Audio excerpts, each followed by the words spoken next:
A spiritual artifact, a ritual of nails, and a rare figure believed to wield power over life, death, and lightning. This is a late 19th century Nkisi Kondi, a sacred object from the Kongo people of the Kongo Basin in Central Africa. Carved for a spiritual healer known as an nganga, the figure was more than sculpture. It was a vessel for supernatural force. The Kongo are a Bantu-speaking people located in the Kongo Basin in the northwestern side of the Democratic Republic of the Congo. This particular figure is probably late 19th century. Some have been documented as early as the 17th century. Nkisi means power object, while Nkondi refers to the nails or blades driven into its form to activate its spirit.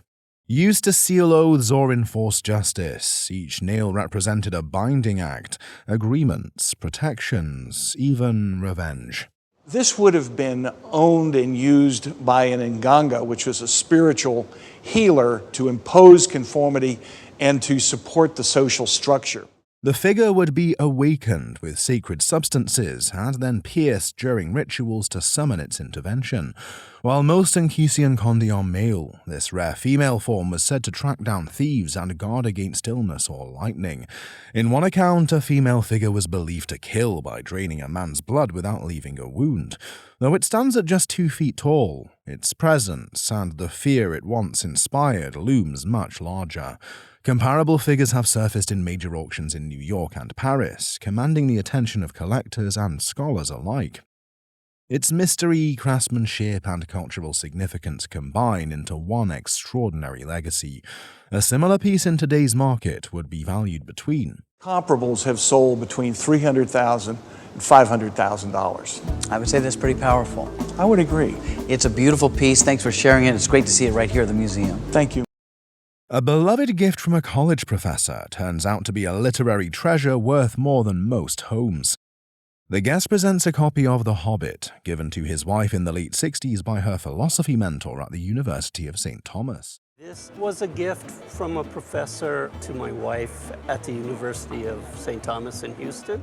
I know it's a book that she treasures, mostly because of the relationship she had with the professor. She belonged to a philosophy club when she was going to college, and he was the mentor, and they had a good relationship. So, though never read, the book was lovingly preserved, kept in pristine condition with its original dust jacket intact. Have you read this? We didn't read this book, we read other copies.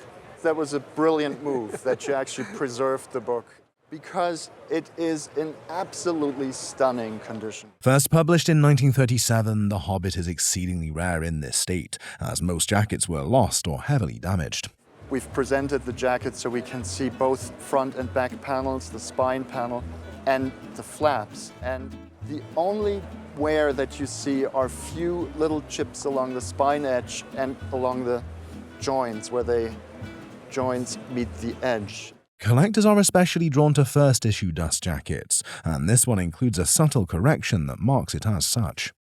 It is a first-issue dust jacket. Collectors are very particular about that.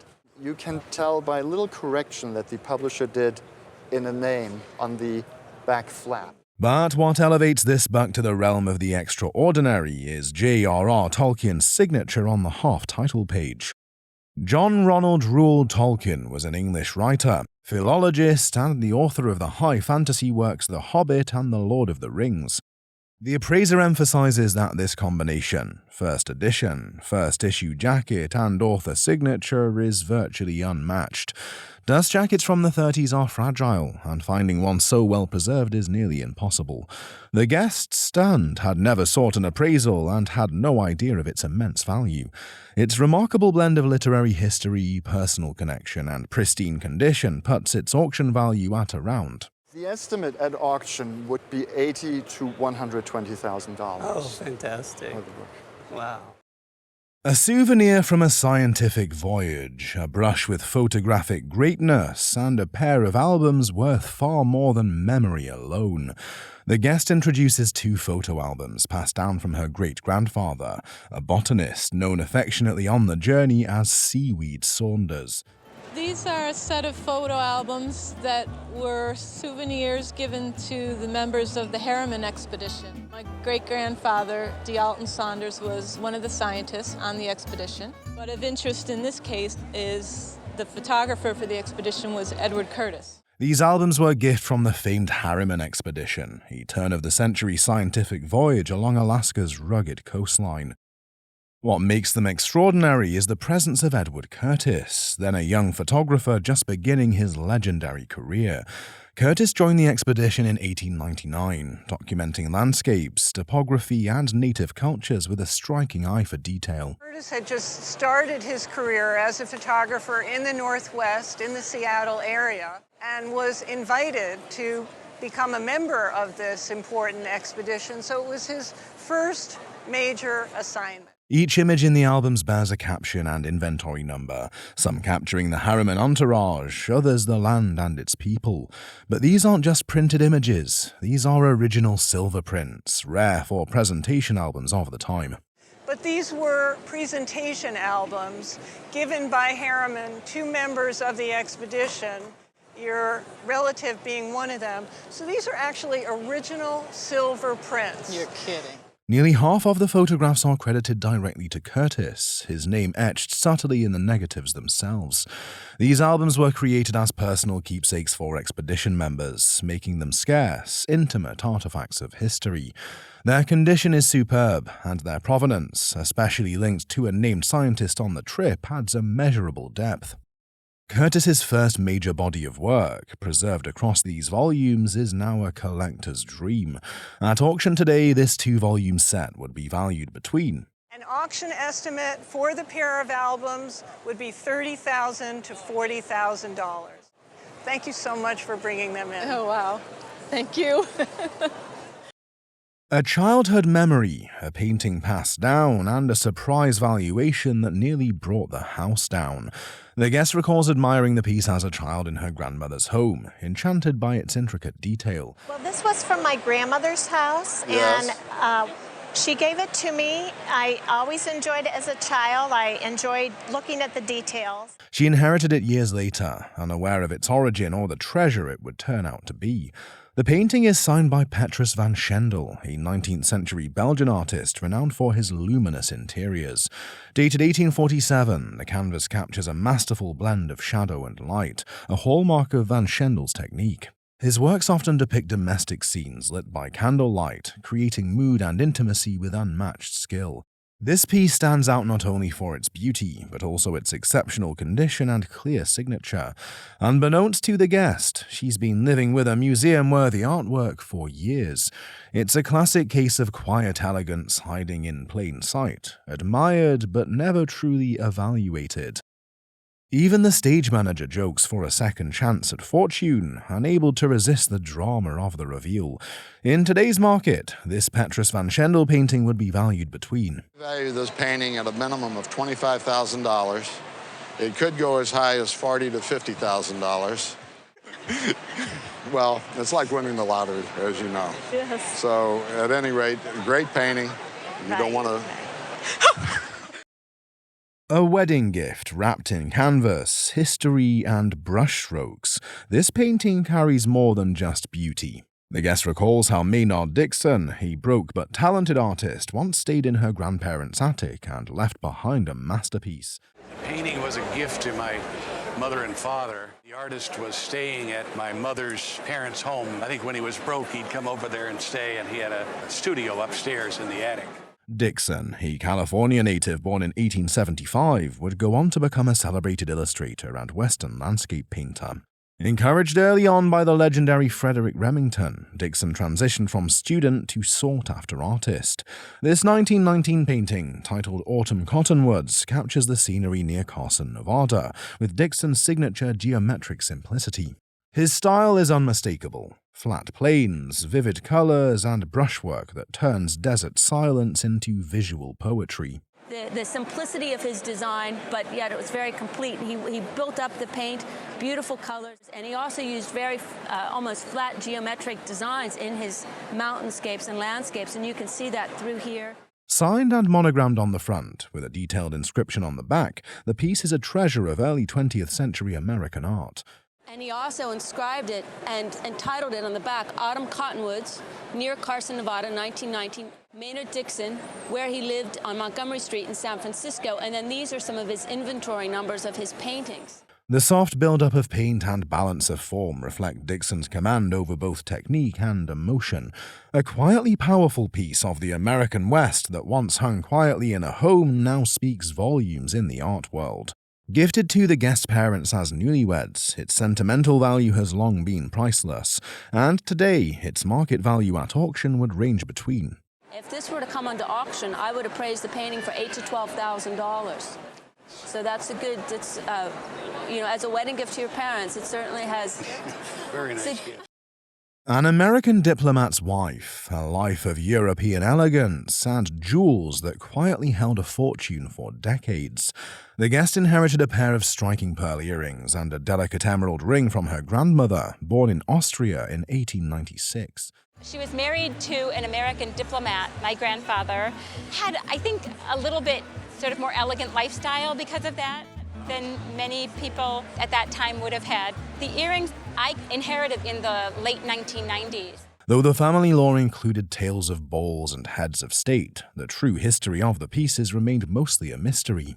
The earrings feature natural pear-shaped pearls capped in silver and diamonds, suspended from platinum tops added in the 1920s. This blend of eras makes them a rare and exquisite marriage, uniting late 19th century craftsmanship with Art Deco flair. So during the flapper era, when women had short hair, very slinky outfits, these long earrings were very, very much in favor. I see. So if chances are your grandmother, when she had these as just a plain pair of pearl drops, they were probably a little too short.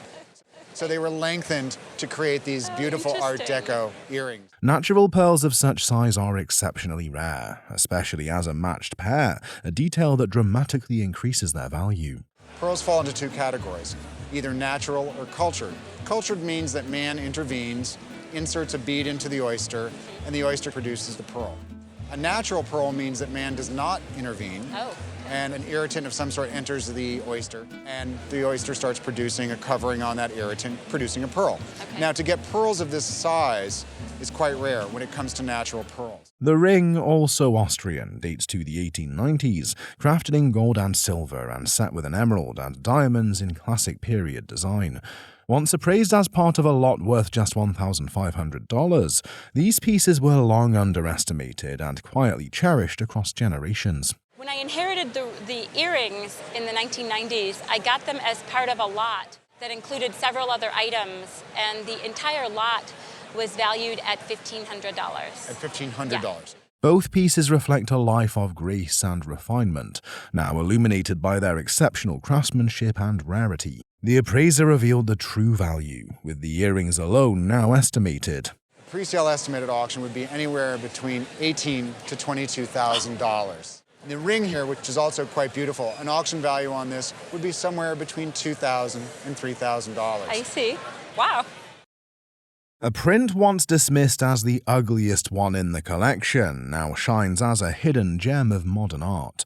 The guest recounts how her sister, a modern art lover in New York, gifted her this curious piece she never quite understood. I got it from my sister, who worked in New York City, and she collected a lot of modern art. She liked modern art. Okay. And she would drag me when we would go to different cities to modern art galleries, which I knew very little about. But under expert eyes, the work reveals itself, a 1975 screen print and lithograph by none other than Roy Lichtenstein. So you have a lithograph and a screen print. It's a combined technique by one of the best-known pop artists. Lichtenstein, a titan of pop art alongside Warhol, created this as part of a limited edition of 200 to mark America's bicentennial. Hints of red, white, and blue, a wheel, and architectural motifs reflect strength, industry, and national pride. This is known as the bicentennial print by Roy Lichtenstein, and it was done to celebrate America's bicentennial in 1976. Known for comic book imagery, Lichtenstein's mid-career works like this lean more abstract, but retain bold, emotional force. This piece, titled the Bicentennial Print, showcases vibrant colors with only slight fading in the yellows. We would like those to be more yellow, so the slight fading here is a bit of a problem, but doesn't terribly affect the value because they're not really faded. On a scale of 10 being the best colors, this print is in about a 7.5 to 8. Still, the condition is strong, with a solid signature and impressive overall preservation. Once overlooked, the guest now sees it in a whole new light, both figuratively and literally. A piece once nearly sold for $1,000, rediscovered and finally appreciated, it now commands a far greater sum. In today's market, this Roy Lichtenstein print would give a replacement value of about would be in the neighborhood of about $15,000 to $20,000. Amazing. So, good for you. I actually probably would have sold it cheaper than that. Well, I'm happy you brought it in. I'm happy I could give you some more I'm so information glad you on were it. able to tell me about it. That's wonderful. Thanks again. an old family tradition, a trail westward, and carvings that quietly held a small fortune in their grain. The guest reveals a collection of intricately carved canes passed down from her father and great-grandfather, tracing a journey from Kentucky to Arizona. On to my father's grandfather, and he was born in Lexington, Kentucky, and then grew up in Atlanta before he came west in the early 1900s. Each cane is a story in wood, detailed, signed, and marked with dates that echo across generations. One standout is a puzzle cane, its elaborate construction a marvel of craftsmanship and whimsy. Another is carved with a reference to Tucson, Arizona, dated 1938, rooting the collection in a specific place and time. Together, the canes form a timeline of migration and memory, documenting a personal passage across the American landscape. What makes them especially rare is their condition and artistic merit. These aren't just walking sticks, they're sculpture. For decades, they stood quietly in the corner, pulled out only during holidays, admired but never appraised. Now they emerge as folk art treasures, each notch and twist shaped by skilled hands and family legacy. Their emotional value is obvious, but the surprise lies in their market worth and artistic significance. To think these artifacts were nearly dropped on the way, the set would sell in today's market for between. As a group, we would estimate them at auction for $12,000 to $14,000. You're kidding? My goodness. Oh my gosh, you're kidding.